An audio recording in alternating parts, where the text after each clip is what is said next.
స్వాగతం సుస్వాగతం గాయత్రి జ్యోతిష్ కేంద్రానికి. నేను మీ వంశీ ఆస్ట్రో.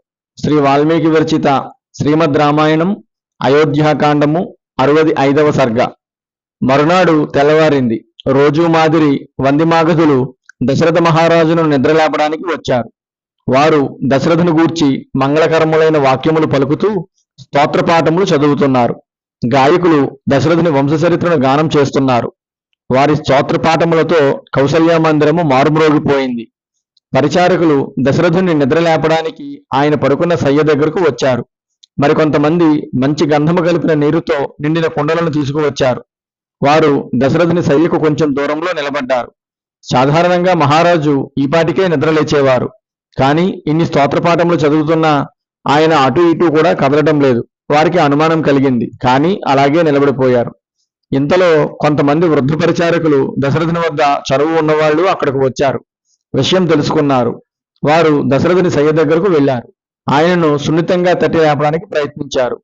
ఆయనలో చలనం లేదు. వారికి భయం వేసింది. వణుకుతూ అలాగే నిలబడిపోయారు. వారి మనస్సు కీడు శంకించింది. మహారాజు మరణవార్తను బయటకు చెప్పడానికి వారికి ధైర్యం చాలడం లేదు. వారు పరుపరుగున కౌసల్య సుమిత్ర వద్దకు వెళ్లారు. అప్పటికి వారు నిద్ర లేవలేదు. అప్పటికి వారికి విషయం బోధపడింది. రాత్రి అందరూ నిద్రించిన తరువాత దశరథుని ప్రాణాలు నిద్రలోనే పోయాయి. ఆ విషయం రాణులకు తెలియదు అని వారికి అవగతమయ్యింది. వారు ఏడుస్తూ కౌసల్యను నిద్రలేపారు. వారికి ఏం చెప్పాలో తోచలేదు. దశరథుని వంక చూపించారు. కౌసల్య దశరథుని వద్దకు వెళ్ళింది. ఆయన మరణించినాడు అని అర్థమయ్యింది. హా నాథ అంటూ బిగ్గరగా కేకపెట్టి దశరథుని మీద పడిపోయింది. దశరథుని మరణవార్త అంతఃపురము అంతటా వ్యాపించింది. దశరథుని భార్యలందరూ అక్కడకు చేరుకున్నారు. అందరూ బిగ్గరగా ఏడుస్తున్నారు. కైకకు కూడా దుఃఖము కట్టలు తెంచుకొని వస్తోంది. ఆమె కూడా బిగ్గరగా ఏడుస్తోంది.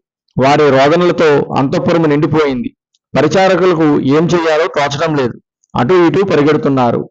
ఇది వాల్మీకి విరచిత శ్రీమద్ రామాయణం అయోధ్యాకాండము 65వ సర్గ సంపూర్ణము.